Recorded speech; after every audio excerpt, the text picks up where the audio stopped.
what is going on, everybody? Welcome to another episode of the Battlefield Project podcast. I'm your host, Matthew Rhoda, and we are the podcast for people who understand that life is a battle and only the strong will thrive. I do my best to bring on guests on a weekly basis here who are happy, willing, and just transparent enough to share some of the battles they've experienced in their lives.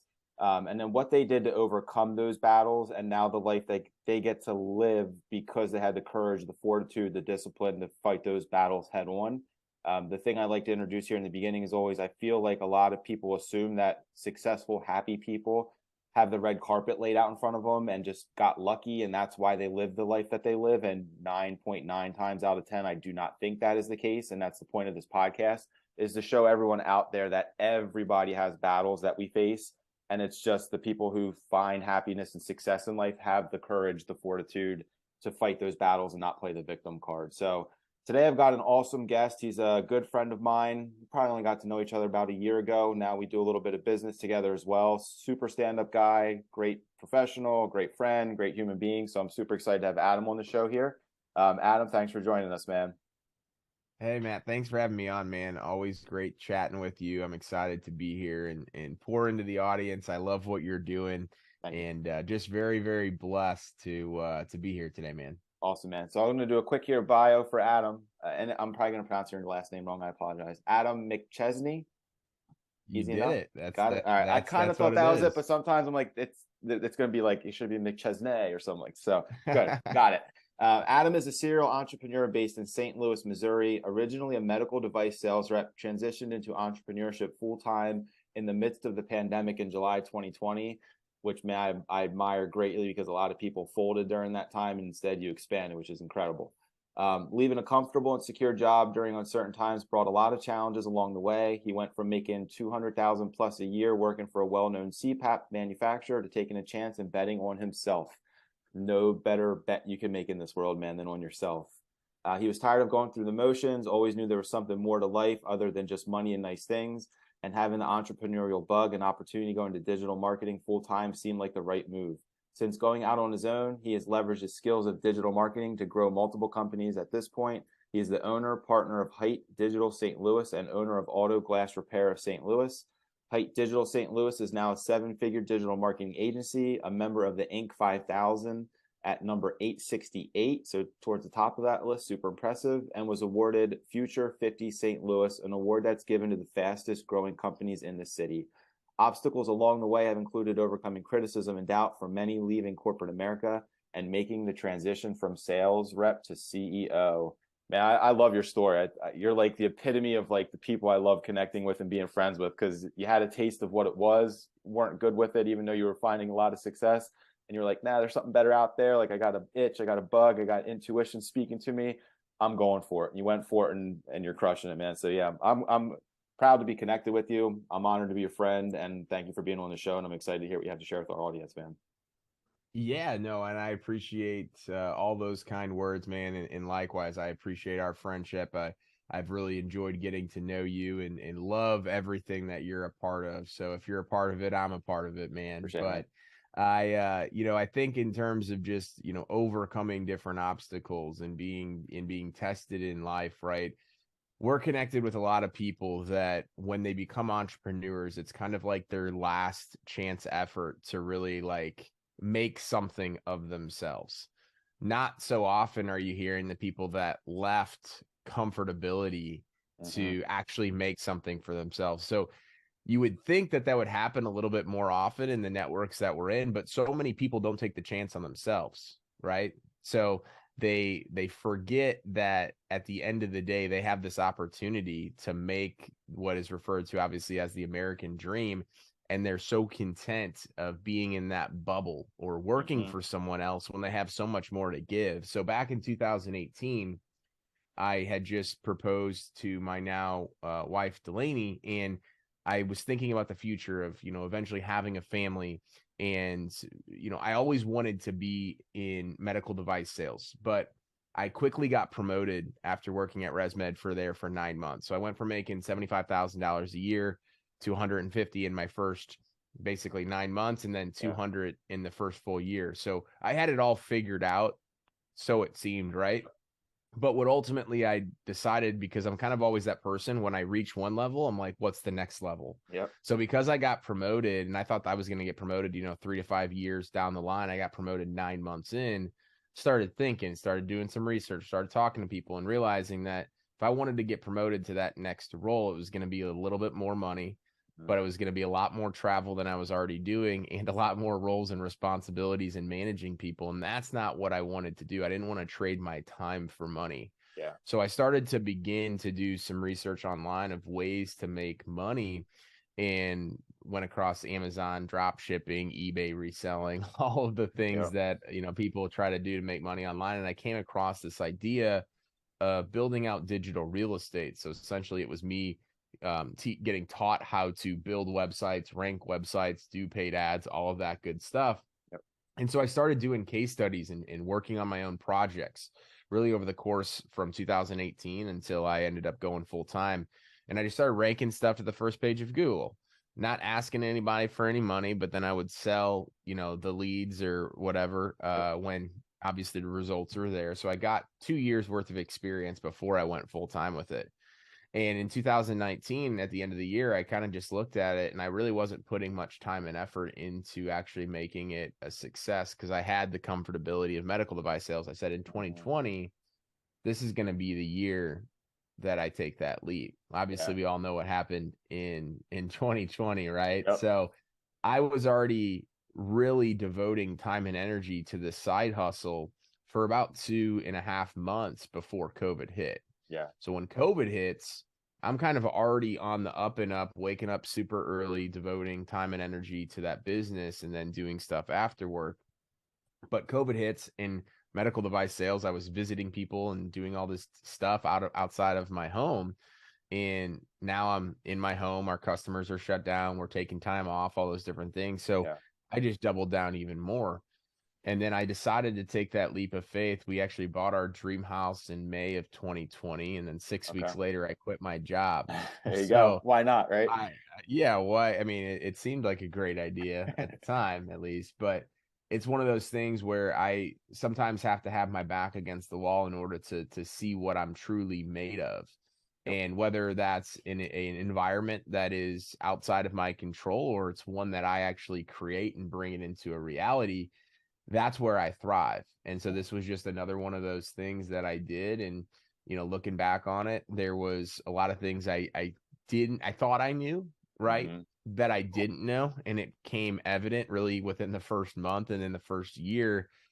But ultimately, I was just sick and tired of going through kind of the rat, even though it really wasn't truly a rat race. Like, I was working remotely, I was working for this amazing company, making good money and doing all the benefits. I just didn't want to just like gradually get a little bit better, a little bit better. I wanted Yeah. exponential growth, and I wanted to be at the helm of that, in the driver's seat. Yeah. I love it, man, because I think too many people, like you said, the bubble, which I call it that a lot of times, the level of comfort, just it. I mean, you're making $200,000 a year. Like, a lot of people would not kill for, like, the stupid saying, like, would kill for I that. said Like that. that. Yeah, I said that on a podcast the other day. I said, Yeah. so people would. Yeah. You would A think lot of almost. people would. Yeah. And you had the insight and like the vision to understand that you got there, cool, check. But like to get to the next one requires more of your time, which I think is the differentiating factor for a lot of people that enjoy life and don't, is that understanding that you don't have to, you don't want to necessarily trade time for money. Like, if you're in a position where that's your future and that's an all day, everyday reality that you live with, for some people it works, and like, to each their own. Like, some people that's what they want, is to just clock in, clock out, get paid, you're done. Like, you don't have to like take that work home, you don't have to wake up with it, go to bed with it. I get it. Like, there's some very appealing aspects to that, but you're also not in control of your future, which I think is the driving thing for you, is being like, yeah, that was cool. Like, I accomplished my goal. Cool. What's next? And like, if it's not a big leap in what I'm currently doing, what else can I do in life to like put myself in a position where I can constantly create opportunities for big leaps indefinitely, as long as you have the drive to do it. Like, you can, I can't imagine like what you could do next, but like, you could do anything next. Like, you could do this Right. plus something else, or you could take this time, to a $5 million a year business. Like, there's no ceiling on what you do when you're in control of what you choose to do, which is a beautiful place to be.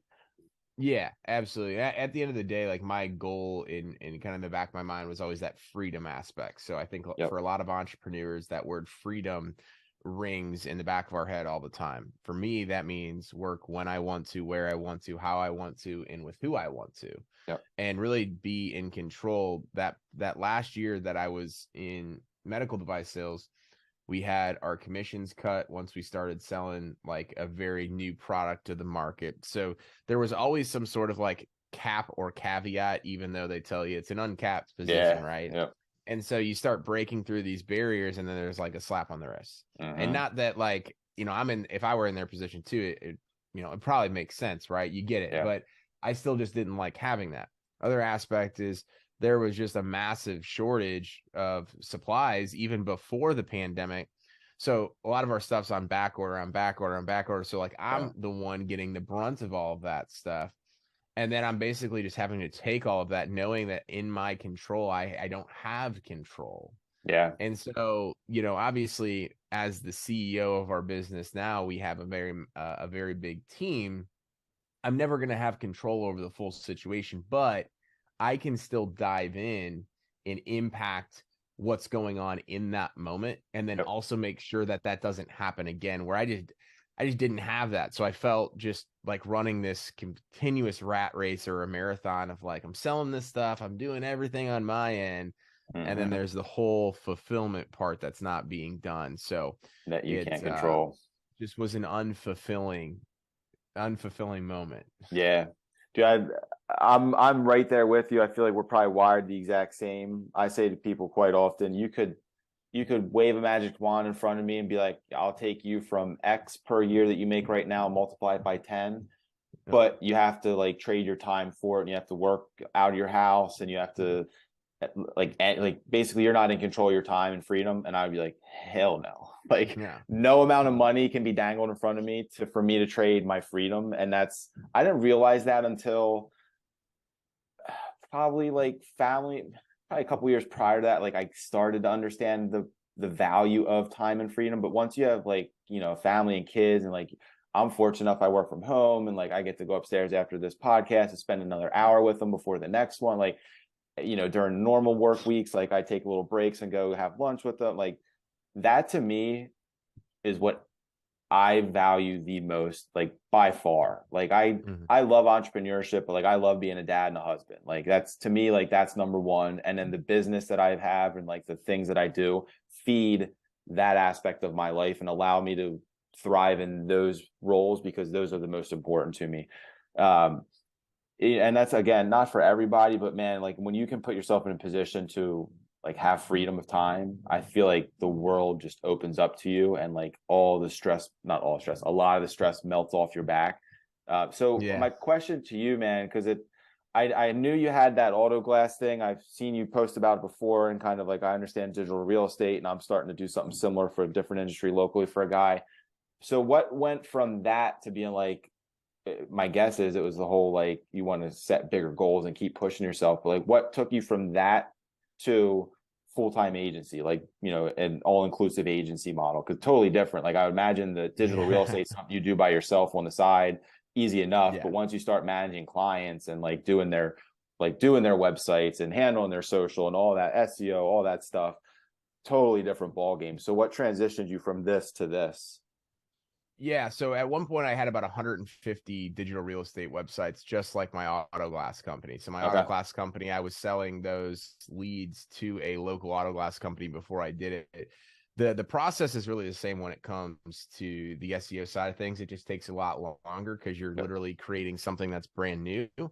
The hardest part about that is not necessarily ranking the sites as much as it is to find, tenants and Yeah. people that understand the model, because there's the model that's out there that is like the pay per lead stuff with Angie's List, Home Advisor, all of Yeah. those platforms, or even marketing agencies that like don't have leads that are like, hey, I can guarantee you X number of leads, when they obviously have no idea how those leads are going to come to fruition. So Yeah.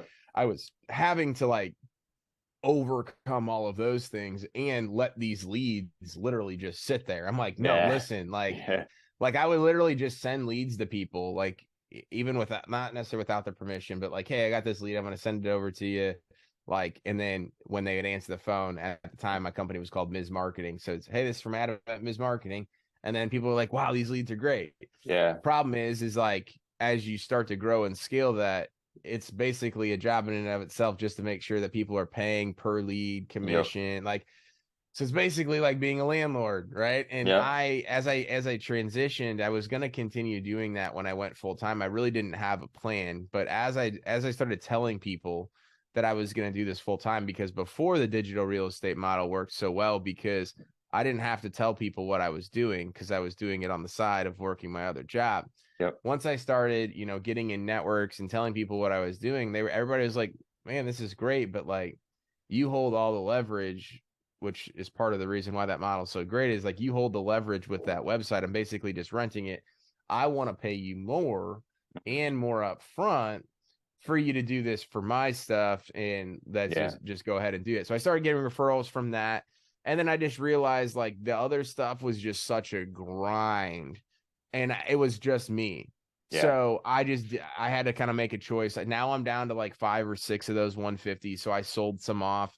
I just closed down some of those domains, but one of those turned into the auto glass company. So this auto glass company throughout 2020 went from like a couple hundred calls a month to like 600 by the end.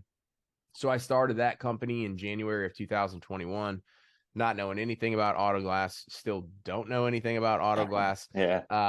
Partnered with a guy. I owned 100% of the company, but he was a profit sharing partner, and kind of just was throwing stuff at the wall because he didn't know auto glass. He knew detailing.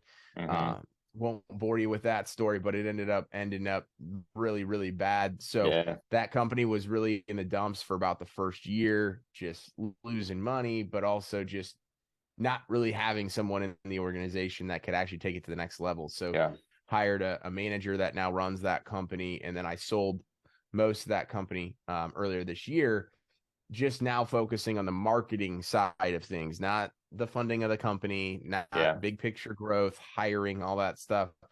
And that's where I'm going to be going in the future more and more, as far as other opportunities, is getting equity ownership in other companies to really be a fractional chief marketing officer or those types of things. Because of my background in corporate America, because of my background in some of these other businesses, I do bring a little bit different of an approach. And we have a full team to be able to cater to all the service everything. So it's starting to get more and more of those opportunities. Starting to look at some of those a little bit more closely. 2023 is probably towards the back half of 2023 is really where I'm going to spend a lot of that time looking at those things a little bit more in depth. Yeah. Awesome, man. I love it. I'm glad we had this conversation. I know kind of like what you do, and like I follow your posts and I see you crushing it, but it's cool to just hear, like, because I have similar like visions of, owner equity, and when I'm having conversation, and sometimes I'm like, is that the right move? Because like as you're going to find out, you probably know, like, are they sharing their books with you? And like, how do you figure out, are we sharing profits or revenue splits? And what kind of expenses are they running? If it's a profit sharing model, like, would I agree with all the expenses that they're running? Or like, it's a totally different ball game, but I feel like it's probably the most profitable ball game to play in, because if you could, like, with a skills, that's how we provide, services A to Z, let's call it. But beyond that, like, we can see bigger picture stuff. We can help them with other parts of their business. So if you're able to do that for somebody and then do the marketing too, I'm always like, I'm helping their business grow from a marketing perspective, but also from like business development and culture and like all these other things that have value. Like, I'm kind of doing it now for some of them for free because they're clients and I love them and want to see them succeed. But I'm like, if I like package this properly and sell it as something different, as just instead of just a marketing service, there's a lot of potential out there. So hearing you say that's in your wheelhouse and kind of, you're planting seeds for that business model, I'm like, okay, maybe there's some legitimacy to something like this. Yeah. Well, what you just said, I think is super important is that you're already doing a lot of this stuff. Like, when people work with, and you've seen it and heard me talk about, like, when people work with our team, like, they're getting access to a full slew of years of experience with all these different people that are throwing these different ideas out, that, yes, it falls under the marketing bucket, but like, we're having conversations with people that like they should be hiring someone to do that, and we're not doing it. So it's more of that vested interest. Now in the beginning, I thought, because I had it really good with that auto glass company, and then I go from 100% down to, you know, whatever it ends up being right now. I had 20% in a landscape design company. I knew the guy and it worked out super well. But he was leveraging my digital assets that I had built on the landscape side. He ended up moving out of the state. So we had actually fold that company earlier this year. So I've seen kind of both sides, and then I had one other venture that just went completely rogue, and I would never do that type of venture again. But I've kind of like dipped my feet in a little bit to know that at the beginning I thought it was so easy. It's like you talk about is like, hey, we're just gonna get in this, and I get 10% of everything, 20% of everything, all these different things. But there's so many more things that go into it. But it's about finding, like, I thought, hey, I want, you know, 20 of these things. I want to do the Shark Tank, the Kevin Harrington, all that type of stuff, right? But you got to start small, right? And you got to get your feet wet and understand what works for you and your model and the value that you can bring. But I do believe that that is the future of this digital marketing and just marketing in general stuff, because what we're seeing is a lot of people, what they're doing inadvertently or advertently, whether they are aware of it or not, is they're cutting expenses of their team internally. So because they're trying to downsize, they're trying to outsource, they're hiring virtual assistants, they're doing all these things, marketing people, HR people, all these different types of key hires that they had in their company, key employees, are either going down to part-time or in some other capacity. Opportunities for outsourced teams that have a vested interest just makes sense, because they're skin in the game on both ends. And I think it's going to be becoming more and more apparent that that is the way. And it also protects both entities, right? Like, you as a business are now looking at this as a long-term thing versus being like, okay, I'm going to give it 6 months, or I'm going to give it 3 months, or I'm going to give it 12 months, all these different things. The marketing company is now like, all right, I'm going to do whatever I can, bring all these other assets into play. Because there comes a point in time where, like, people are, you know, obviously, like, people still reach out to me with all my networks and all these different things, all the networks that we're involved with, right? And as we're growing and growing and growing, like, my time is obviously becoming more and more valuable, but I just don't have enough of it to be able to meet with all these different people, right? So if you want my time, and no different than you, Matt, like, if they want your time, like, you can have it, but let's start talking about differently. Because even today, I was having one of the other things that I'm going to be getting into is also getting equity in other agencies, because we have grown, you know, I went from 0 to 7 figures in 15 months, which just doesn't happen in digital marketing when we don't include, like, that doesn't even include ad spend. So people, like, I'm getting all these opportunities, people are interested, and, like, they're like, hey, but I just want to pay you, you know, like, what you're worth, you know, like, for 1 or 2 hours a month, and then we put together, like, these long plans. I'm like, it's not that I don't want to do that, and the dollar amount looks good, but, like, I want people that are serious about me too. Like, if I just tell you what to go do for 1 or 2 hours a month, and then we don't talk again for a couple months, like, you might be like, okay, well, it's not working because, you know, we're not doing this consistently enough. Like, no, I want your skin in the game too. If you believe in me and I believe in you, again, it's got to make sense on both sides. But now, I always was scared to have those conversations, and now those conversations are literally happening like every other day, and people aren't, like, balking at it, which is, I guess, a good sign. Which is a phenomenal place to be, where you're like, oh, cool. Like, dude, I'm right there with you. We're growing in a different way, and, like, increased our prices recently, and I was, like, scared to death to, like, throw certain numbers out to, like, prospects. I threw them out, and they're like, all right, send the contract. I'm like, wait a minute, what? Like, you're good with this? Like, no questions asked. I'm like, why didn't I do this 8 years ago? Like, I've been, like, doing this 12 years now. I'm like, why did I wait till you're 12 to, like, finally, like, know our value and charge our value? But all part of the game, man, all part of the learning process and all that good stuff. Awesome, man. Well, I mean, shit, I love, I feel like the biggest takeaway I could get from this one that I would share with the audience is, like, being comfortable giving up, being okay with giving up comfort and taking a risk. Like, I feel like if you wouldn't have done that years ago, it wasn't that like barely any years ago, really a couple years ago, you might still, like, you might be traveling right now and not have your own podcast, not have time to do this podcast, like, not have an agency with all these other opportunities presenting itself, because now you've grown a successful agency.